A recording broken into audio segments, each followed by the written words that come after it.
Hello students, class 10th math. देखिए N1 exercise कर रहे थे हम, और उसमें हम जो क्वेश्चन नंबर है आज 8 लेके चल रहे हैं। ठीक है, क्वेश्चन नंबर 8 कह रहा है कि if point P 3 and 5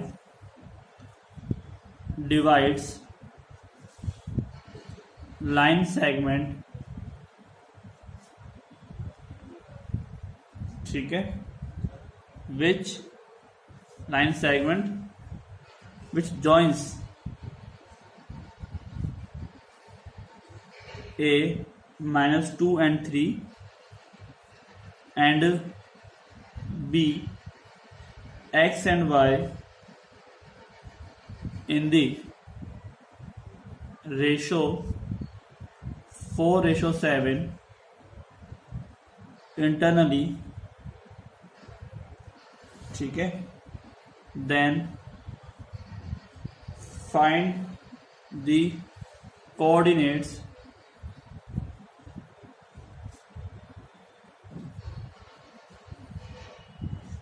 of V। ठीक है, हमारे पास क्या है कि अगर if a point P 3 and 5 divides line segment which join A and B, जो A और B ज्वाइन हो रहे हैं वहां पर, ठीक है, A and B जो ज्वाइन हो रहे हैं, A की वैल्यू कितनी है -2 and 3 और B की वैल्यू कितनी है X and Y, ठीक है, इन द रेशो 4:7 इंटरनली, ठीक है, 4:7 internally. Then find the coordinates of B, B की कोऑर्डिनेट्स हमें निकालने, ठीक है, और जो पॉइंट पी है हमारे पास जो इसको इंटरनली ब्रेक कर रहा है उसके जो रेशियो है वो कितने हैं हमारे पास 3 and 5। ठीक है, हमने शायद क्वेश्चन पहले किया था, आई थिंक तो हमने शायद नहीं किया क्वेश्चन ये। ठीक है,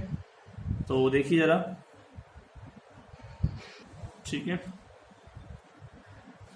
हमारे पास ये रेशो निकालने से मतलब जो आंसर वो दे रखा है 3 and 5, ठीक है, ये वैल्यू आपके पास गिवन है, यानी कि इसको निकालने के लिए हम जो फॉर्मूला लगाते हैं उसके अकॉर्डिंग ये तो इक्वल की तरह जाएगा। ठीक है, अब m1 x2 x1 y1, ठीक है, और x2 y2, राइट। तो हमारे पास जो टर्म है उसके अकॉर्डिंग आप देखिए 3, ठीक है, m1 y2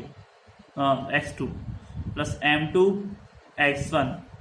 upon m1 plus m2, ठीक है। ऐसे ही यहाँ पर 7 ले लेते हैं, हो जाएगा m1 y2 plus m2 y1 upon m1 plus m2, ठीक है।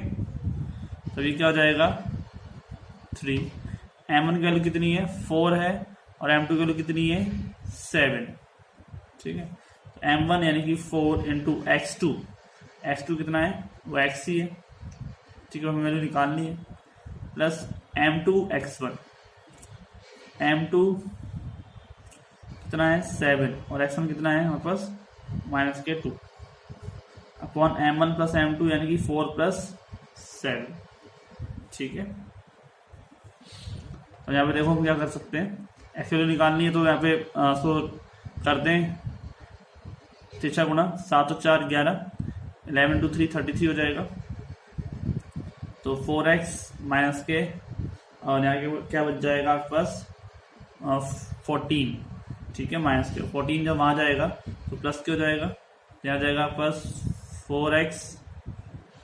इक्वल टू 33 प्लस 14, ठीक है,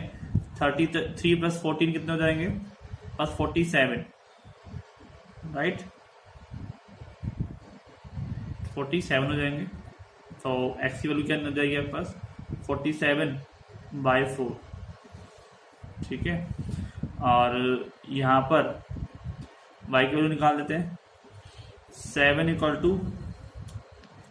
m1 y2 m1 की वैल्यू कितनी है 4, y2 की वैल्यू कितनी है y2 यानी कि y प्लस m2 कितना है 7, y1 कितना है हमारे पास 3 अपॉन 4 प्लस 7 यानी कि 11 हो जाएगा 77 मल्टीप्लाई हो जाएगा जब और 4y प्लस 21 ये हो जाएगा माइनस का, ठीक है। तो 4y इक्वल टू 77 माइनस के 21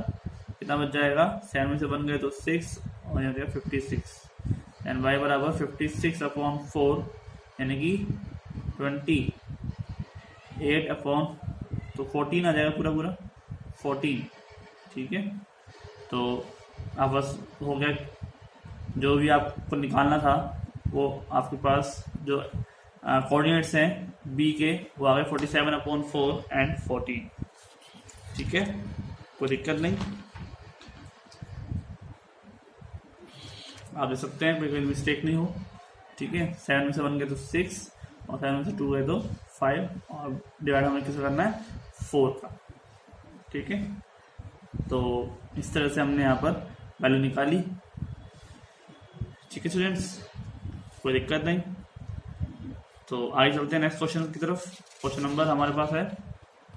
ये इंटरनली डिवाइडेशन है बिल्कुल, तो प्लस का तो नहीं आएगा, ठीक है। m2 की वैल्यू कितनी है 7 और y1 की वैल्यू कितनी है 3। आगे चलते हैं, हमारे पास जो नेक्स्ट क्वेश्चन है क्वेश्चन नंबर 9।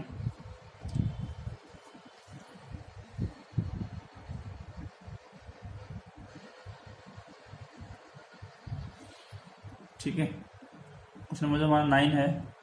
वो हम यहाँ पर लेके चलते हैं। और क्वेश्चन नंबर जो 9 क्या कहता है कि फाइंड कोऑर्डिनेट्स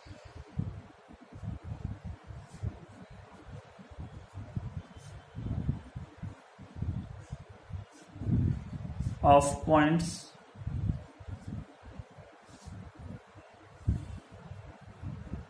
विच ट्राइसेक्ट, ठीक है, ट्राइसेक्ट यानी कि 3 बराबर भागों में द लाइन जॉइनिंग दी, अच्छा क्वेश्चन है, the line joining point 11 and 9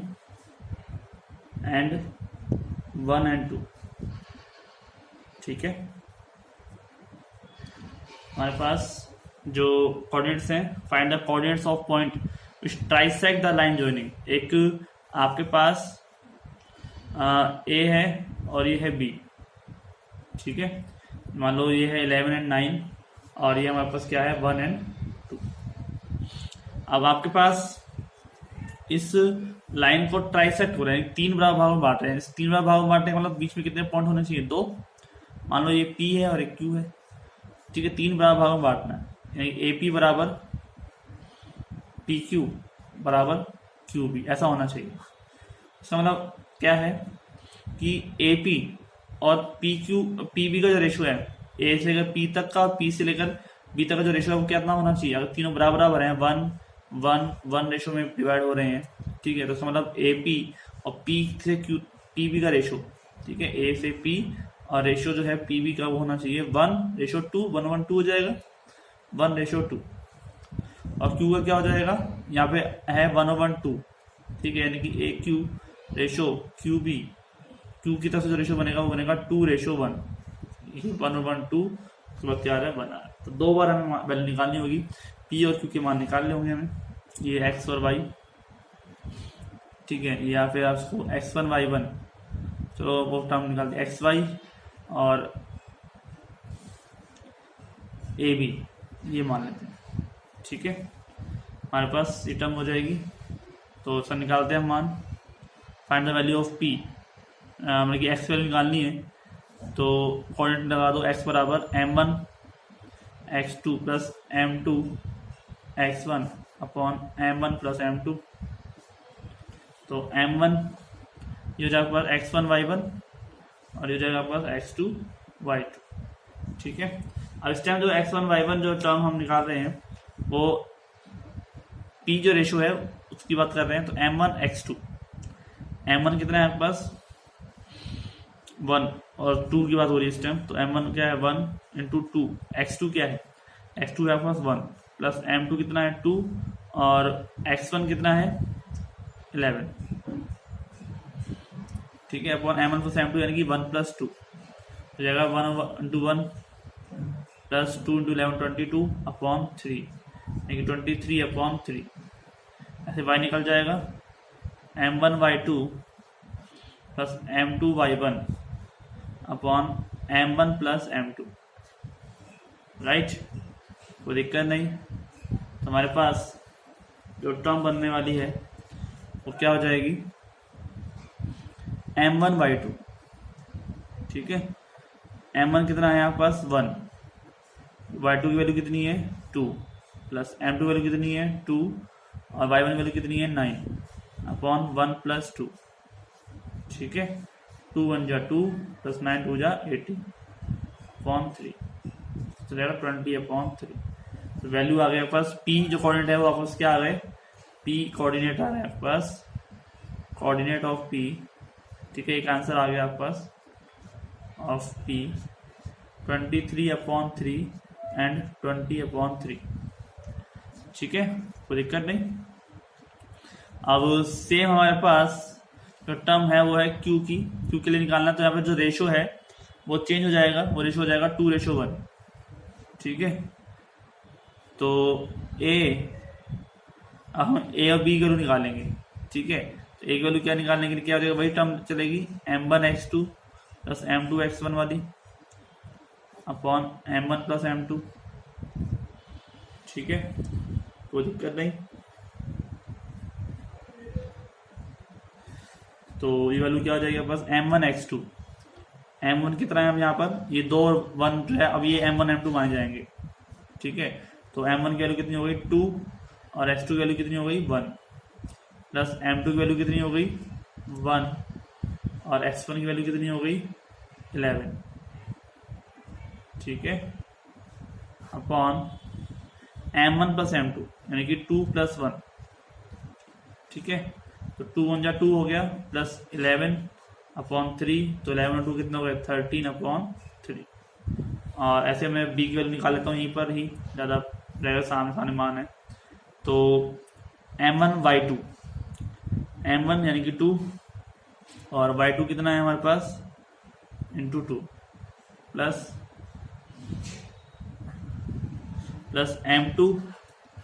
m2 कितना है 1,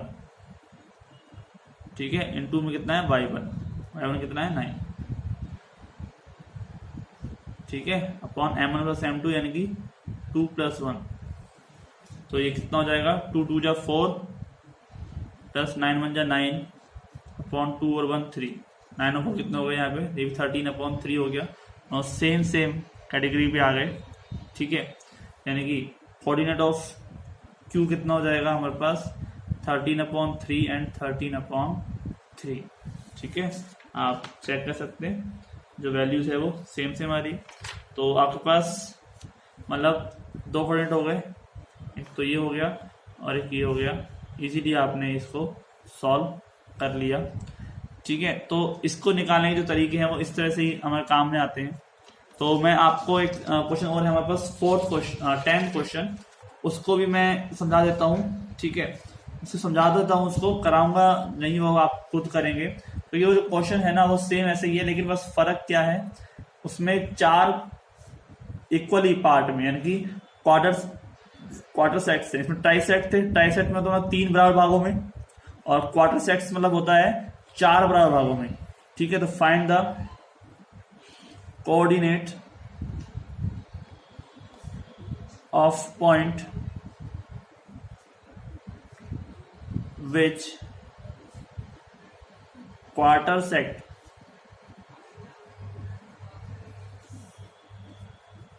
the line joining point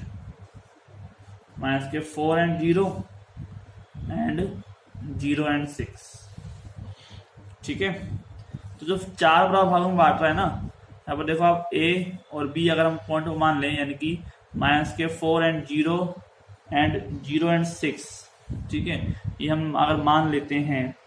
तो आपके पास 4 बराबर भागों में बांटने का मतलब कितना हो गया, 1 पॉइंट मान लो ये P, ये Q और ये R ऐसे होगा, ठीक है। यानी कि AP बराबर PQ के, बराबर में QR और बराबर में RB या BR, ठीक है, कोई दिक्कत नहीं।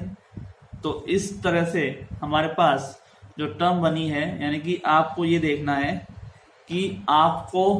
अगर 4 भागों में बांटना है तो इसका मतलब यहाँ पर 3 पॉइंट चाहिए होंगे बीच में, क्योंकि क्वार्टर सेट्स है। क्वार्टर सेट्स का मतलब है equal 4 part, equal 4 part, 4 part में हमको डिवाइड करना है, ठीक है। मतलब कि रेशो क्या हो जाएगा, अगर ये सब रेशो 1 1 1 1 है, सारे रेशो सेम सेम है, ये सब पार्ट्स इक्वल हैं, तो इसका मतलब P के लिए रेशो कितना हो जाएगा, 1:3 कि 1 2 एंड 3, ठीक है, 1:3 में डिवाइड करेगा। Q किस में डिवाइड करेगा, 1 and 1 2, 1 and 1 2, तो बीच में आ रहा है Q, तो ये हो जाएगा 2:2 यानी कि 1:1, ठीक है। 2:2 लिखो या 1:1 लिखो, एक ही बात है। और R के लिए क्या हो जाएगा, 1 2 3, पहले 3 आ रहे हैं तो 3 काउंट हो जाएंगे, 3, फिर लास्ट में क्या आ रहा है 1, तो 3:1, क्योंकि R कंडीशन यहाँ पर आ रही है। तो इस तरह से 3 आपके पास कोऑर्डिनेट होंगे और 3 रेशो होंगे। आपको इसी तरह से काम में करना है, ठीक है, वही फाइंड करना है जैसे हमने अभी फाइंड किया था P Q और R के मान, ठीक है, कोऑर्डिनेट्स जो निकालने हैं ना, एक बार ये रेशो काम में लेना है। ये तो वही रहेंगे x1 y1 और ये x2 y2, इसमें तो कोई चेंजेस है नहीं, ठीक है। तो ये आपके लिए होमवर्क की तरह मैं आपको करवा रहा हूँ। मैं आपको Q का मान निकाल दिखाता हूँ, क्योंकि वो मिड पॉइंट है और इजीली टर्म्स में देखो कैसे निकल जाता है वो। 2:2 मान लो या 1:1 मानो, इजी है। ये देखो आप m1 x2 plus m2 x1 upon m1 plus m2, ठीक है। मैं Q के मान निकाल दिखा रहा हूँ आपको। तो इसमें देखो m1 m2 के मान कैसे हैं, सेम सेम है, ठीक है। तो m1 का मान 1, 2 से 2 कैंसिल हो जाएगा तो 1:1 हो जाएगा ना, 1:1, वो चीज बता रहा हूँ मैं आपको। तो 1 x2 का मान कितना है, 0, प्लस m2 का मान कितना है 1, x1 का मान कितना है -4 अपॉन m1 प्लस m2 यानी कि 1 + 1, ये 0 हो जाएगा, ये हो जाएगा -4 अपॉन 2 यानी कि -2। ऐसे ही m1 y2 plus m2 y1 upon m1 plus m2, तो m1 की वैल्यू कितनी हो जाएगी भाई 1,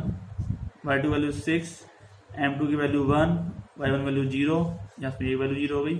1 + 1, तो ये हो जाएगा 6/2 यानी कि 3। कोऑर्डिनेट कितने हो जाएंगे, -2 और 3, किसके, Q के, ठीक है। ऐसे वैल्यू निकालनी है हमारे को, ठीक है। समझ में आ गया आप लोगों को। तो आज के लिए इतना ही, ठीक है। ये एक्सरसाइज भी लगभग कंप्लीट हो गई, क्योंकि आज के और एग्जांपल्स देख लेंगे, क्वेश्चन अगर कुछ बचे होंगे हमारे पास तो वो भी हम कर लेंगे, ठीक है स्टूडेंट्स। तो मिलते हैं नेक्स्ट लेक्चर में। आप क्वेश्चन करते रहिए, कोई भी दिक्कत हो तो पूछ लीजिएगा। धन्यवाद।